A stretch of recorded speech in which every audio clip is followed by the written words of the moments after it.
दोस्तों आज की वीडियो में काफ़ी महत्वपूर्ण टॉपिक पे बात करने वाले हैं, इस वजह से वीडियो का एंड तक जरूर देख लेना। आए दिन महिलाओं के एक सवाल आता रहता है कि साहब हम तो कोर्ट कचहरी पहुंच भी गए लेकिन हमको तो न्याय नहीं मिल रहा है। देखिए मैं एक चीज़ आज प्रैक्टिकल बताने वाला हूं कि महिलाएं जब भी कोई भी केस करती है ना तो बहुत सारी गलतियां कर देती है। अगर आपको वाकई केस करना ही है और वाकई आपके साथ प्रताड़ना हो रही है तो आप केस किस टाइप से करना चाहिए और कौन सी गलती आपको नहीं करना चाहिए।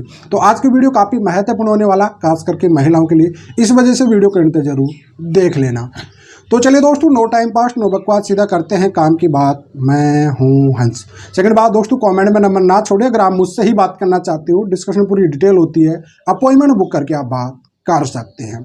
देखिए दोस्तों, सबसे पहली गलती, जब भी महिला के साथ कोई भी प्रताड़ना होती है ससुराल में, चाहे वो सास की वजह से हो, चाहे वो ननद की वजह से हो, चाहे वो ससुर की वजह से हो, चाहे वो देवर की वजह से हो, चाहे वो पति की वजह से हो, सबसे बड़ी मेजर मिस्टेक जो होती है वहाँ पे उस चीज़ को कॉम्प्रोमाइज करने की कोशिश करती है महिलाएं।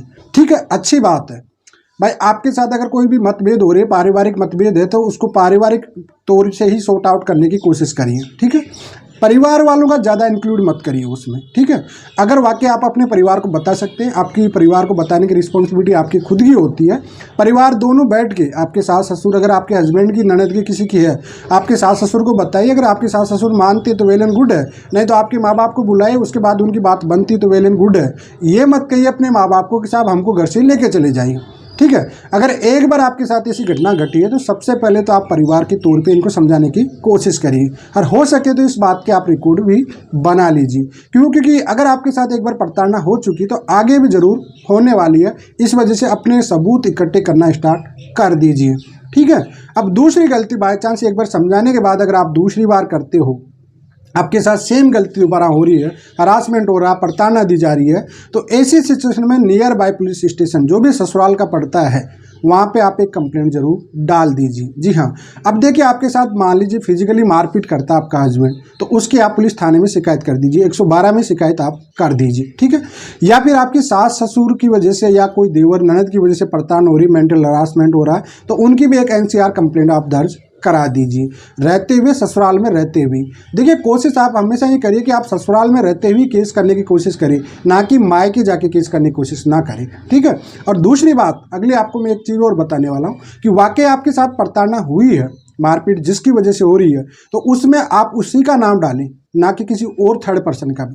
देखिए आप लोग गलती क्या करते हो कि आपके केस को बड़ा चढ़ाकर आरोप पे प्रत्यारोप इतने सारे लगा देते हो जो वाकई आपके केस में कभी घटा ही नहीं था, और यही आपकी सबसे बड़ी मेजर गलती होती है, और इस वजह से कोर्ट में आपको इंसाफ और न्याय मिलने में काफ़ी देरी हो जाती है। इस वजह से जो भी आपके, चाहे वो सास हो, सास की साथ वजह से आपकी मेंटल हरासमेंट हो रहा है, डोरी की डिमांड हो रही है, जो भी है उसका पहले तो कलेक्ट कीजिए, एविडेंस वगैरह बनाइए, चाहे इलेक्ट्रॉनिक डिवाइस से बनाइए। आजकल तो हर किसी के पास एंड्रॉयड मोबाइल होते हैं, तो आप उसका ऑडियो बना सकते हैं, वॉइस भी बना सकते हैं, सब कुछ बना सकते हैं। ठीक है, उसके बाद में आप कलेक्ट कीजिए। या तो आपके, देखिए वायलेंस हो रहा है, आपकी डोमेस्टिक वायलेंस हो रहा है, तो आप DV केस की तरफ जाइए आप लोग, और कोशिश करिए DV केस में आप ससुराल में रह के ही करिए। देखो आप ससुराल में रहने का आपका पूर्ण अधिकार होता है। ठीक है, लेकिन आप गलती क्या कर देते हो कि साहब आपके साथ जब भी वायलेंस हो रहा है तो उसके बाद अपने घर वालों को बुलाते हो और वापस से ससुराल छोड़ के आप आ जाते हैं। अब आप दोनों की छोटी मोटी लड़ाई थी, उसमें घर वाले इंक्लूड हो गए। फिर घर वाले होते हैं क्या कि एक दूसरे को देखने की धमकी, मतलब घर वालों का ज़्यादा दखल ना डालें कभी पति पत्नी के मामले में। ठीक है, ऐसी कंडीशन में दूसरी बात, आगे चलकर आपको जब भी केस करना है, चाहे वो DV का हो, चाहे 498 का हो, मेंटेनेंस का हो, चाहे सेक्शन 9 का हो, देखिए सबसे पहले आपको इंपॉर्टेंट याद रखना है कि डोरी केस, जो दहेज का केस है, उसको कभी भी साथ में ना डाला करें। जी हाँ, और महिला की सबसे मेजर गलती यही हो जाती है। ठीक है, क्यों? क्योंकि कई बार जब भी कोई भी एडवोकेट्स आपके पास जाते हैं, कहीं भी जाते हैं, तो एक ही सलाह दी जाती है कि साहब स्ट्रॉन्ग केस बनाने के लिए आपको डोरी केस तो करना ही पड़ेगा। देखिए वो जमाना जा चुका है, 2013, 14, 15 का जमाना था। उस टाइम पे क्या जो भी आरोप प्रत्यारोप लगाए जाते थे उसके आधार पर पति की फैमिली या उसके जितने भी नाम इंक्लूड किए जाते थे उनको कहीं ना कहीं 10-15 दिन के लिए जेल हो जाती थी। लेकिन आजकल डेट पे अरेस्टिंग भी बंद हो गई। पहले 7 साल का पनिशमेंट था, अब 3 साल का पनिशमेंट हो चुका है। ठीक है, अरे एंटीसिपेटरी बेल इसमें मिल भी जाती है, तो नुकसान आपका खुद का होने वाला है। इस वजह से आप डोरी केस को कभी भी इंक्लूड मत करिए। हाँ, सिमिलरली आपके साथ जो घटना घटी उसको डीवी केस में इंक्लूड करिए। सबसे पहले देखिए, डीवी केस आपको सबसे पहले स्टेप उठाना होता है डीवी केस का। या फिर आपके साथ मारपीट हुई है, वाकई फिजिकली तौर पे पति ने आपको ड्रिंक करके मारपीट किया है, कुछ भी किया, तो उसमें आप पुलिस केस करने की कोशिश करिए। उसमें डोरी केस कभी भी इंक्लूड मत करिए। देखिए, आप सच्चाई पे केस करोगे ना तो कहीं ना कहीं से पति लोगों को भी गिल्टी फील होगी कि वाकई हमने गलत किया है, और आपको इंसाफ जरूर मिलेगा। हर बात में जब भी आपके साथ में कोई लड़ाई झगड़ा होता है तो आप डोरी, दहेज केस, डोमेस्टिक वायलेंस ये केस कर देते हो। जब आपके साथ ये घटना घटी नहीं है, आपके साथ दूसरी घटना घट रही है, मारपीट की घटना, और तो मारपीट वाला केस करिए, आप क्रिमिनल केस करिए एक अच्छा वाला, कोई दिक्कत है नहीं।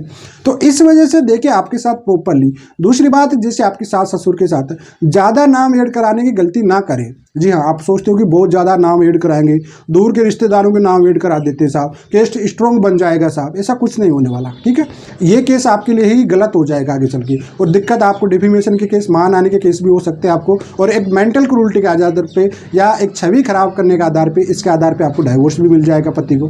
तो इस वजह से ऐसी गलती मत करिए जिससे आपको खुद को नुकसान उठाना पड़ जाए। तो इस वजह से जब भी कोई केस करते हो, दूसरी बात, जैसे आपका हस्बैंड वाइफ का लड़ाई झगड़े का मामला है, ठीक है, तो हस्बैंड का क्या रोल रहा है आपके मैटर में, वो चीज़ आप नोट कराइए हमेशा। आपकी सासू का क्या रोल रहा है वो चीज़ नोट कराइए आप हमेशा। ठीक है, आपके ससुर का क्या रहा, अलग अलग। आप लोगों की गलती क्या होती है, सिमिलर ही एक ही चीज़ आप लिख देते हो उसमें जाके।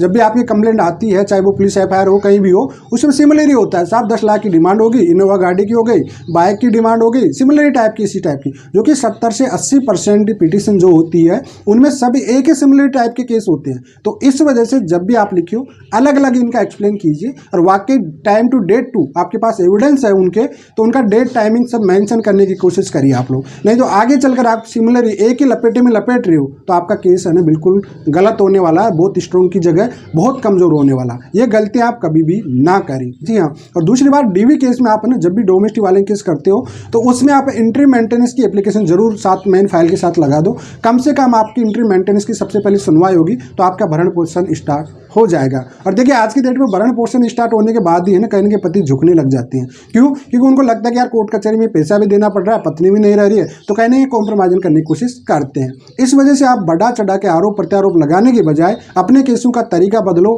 अपने जो तरीके हैं और मैक्सिमम जो वो प्रैक्टिकल बात रखो, जो वाकई जिनका जो रोल रहा है। बिना वजह से किसी को इंक्लूड कभी भी मत करो। तब अगर वाकई आपके साथ घटना गलत हुई है तो उन पतियों को भी सज़ा मिलेगी, उनके परिवार वालों को भी सज़ा मिलेगी, पनिशमेंट भी, और आपको कानून से इंसाफ भी मिलेगा। लेकिन आपकी गलती क्या हो जाती है कि जो घटना घटी नहीं है, जो आरोप पे प्रत्यारोप आप जो लगाते हो वो गलत तरीके से आप लगा देती हो। ठीक है, और वह आगे चल के वही आपका एक कितने की उम्मीद छोड़ा करो एक रिश्ते में हमेशा। जी हाँ, एक उम्मीद जरूर छोड़ा करो, एक उम्मीद होती है ना रिश्ते में, और आप लोग क्या करते हो, इतने गंदे गंदे आरोप लगा देते हो जो कि अपने केस स्ट्रॉन्ग बनाने के चक्कर में, और वही आपको आगे चलकर दिक्कत काफ़ी क्रिएट कर देते हैं। इस वजह मैं बार बार आपको रिक्वेस्ट करता रहता हूँ कि भाई ऐसी गलती कभी भी मत करो कि आगे चलकर आपके रिश्ता बिल्कुल ही खराब हो जाए। देखो, मतभेद हो रहे हैं आपके या लड़ाई झगड़े हो रहे हैं, उसके लिए कोर्ट में जाइए आप लोग, रिश्ता आपका कंटिन्यू है। लेकिन अगर आपका रिश्ता ही दिल और दिमाग से खत्म हो ही चुका है तो फिर कोर्ट आपका रिश्ते को बचा नहीं सकता। ये बात आप प्रैक्टिकल चीज़ें को समझ लेना चाहिए। तो इस वजह से मैं बार बार आपसे एक ही रिक्वेस्ट करता रहता हूँ कि भाई आपके साथ जो घटना घट रही है, एक्चुअल में जो घटना घट रही है उसी के हिसाब पे जाइए आप लोग। आप छोटी मोटी बातों में बार बार घर वालों को इंक्लूड करते हो, बार बार घर वालों की दखल घर वालों पे छोड़ देते हो। देखो, बीती आपके साथ है तो आप कुछ इस चीज़ को बयां करिए, आप उस चीज़ को रखिए, आपके पास क्या एविडेंस है क्या नहीं है, कोशिश करिए जितने आपके पास पर्याप्त एविडेंस, भले आप कम लिख दीजिए कोई दिक्कत नहीं है, लेकिन आपके पास उसके स्ट्रॉन्ग एविडेंस होने चाहिए। ठीक है, प्रैक्टिकल बात होनी चाहिए। देखो, वकील की लैंग्वेज कभी कम से कम ज़्यादा यूज किया करो आप लोग अपनी पिटीशन में। वकील की जो लैंग्वेज होती है उसको कम से कम एक प्रैक्टिकल चीज़ लिखिए आप, वकील की लैंग्वेज मत कराइए उसको ज़्यादा से ज़्यादा। सिंपल में लिख दीजिए साहब कि साहब आपके साथ ये घटना घटी थी, सास का ये रोल था, ननद का ये रोल था, देवर का ये रोल था, तो सब कुछ का एक प्रैक्टिकल चीज़ रखिए आप, तो डेफिनेटली आपको इंसाफ मिलने में बहुत आसानी होगी और बहुत प्रैक्टिकल इंसाफ आपको मिलने वाला है। तो ये गलतियाँ कभी भी महिला ना करे, और जब भी देखिए फिर उसके बाद आप बताना कि आपका कानून से भरोसा कैसे नहीं बनेगा। जी हाँ, देखो, कानून आपको इंसाफ देता है, लेकिन क्या होता है कि आज की डेट पे मैक्सिमम केस होते हैं छोटी मोटी मतभेदों की वजह से चले जाते हैं, जानबूझ के डराने धमकाने की वजह से ये केस हो जाते हैं। इस वजह से आप लोग इन गलतियों से बचें और कोशिश करें कि आपका रिश्ता बचने की कोशिश करें। और रिश्तों में जब बाल बच्चे आए तो एडजस्ट करने की दोनों पार्टनर सोचें, हस्बैंड हो चाहे वाइफ हो। और वाकई गलती होती है जिसमें, देखो, हस्बैंड वाइफ के बीच में जब भी कोई गलती होती है ना तो कॉम्प्रोमाइज करने की कोशिश करो। देखो आज दिन की लड़ाई तो शाम तक खत्म हो जाना चाहिए, सबसे बेस्ट ऑप्शन ये है, ठीक है। उसको आप कोशिश करिए कि दिन की लड़ाई शाम तक खत्म हो जाए, तभी जाके आपका रिश्ता बच पाएगा। नहीं तो आप मतभेद में या कोर्ट में देखने की धमकियां वगैरह वगैरह दोगे ना, तो आपकी बात पड़ने वाली नहीं है। इस वजह से आपको सोच समझ के डिसीजन लेना है, सोच समझ के कोर्ट की तरफ जाना है, सोच समझ के पुलिस थाने की तरफ जाना है, तभी जाके आपके रिश्ते बच पाएंगे। अन्यथा भैया आपके रिश्ते बर्बादी की ओर चले जाएंगे। दुनिया आग लगाने वाले तो बहुत है और आग में घी डालने काम तो बहुत लोग करते रहते हैं। फिलहाल आज के लिए इतना ही। जय हिंद, वंदे मातरम।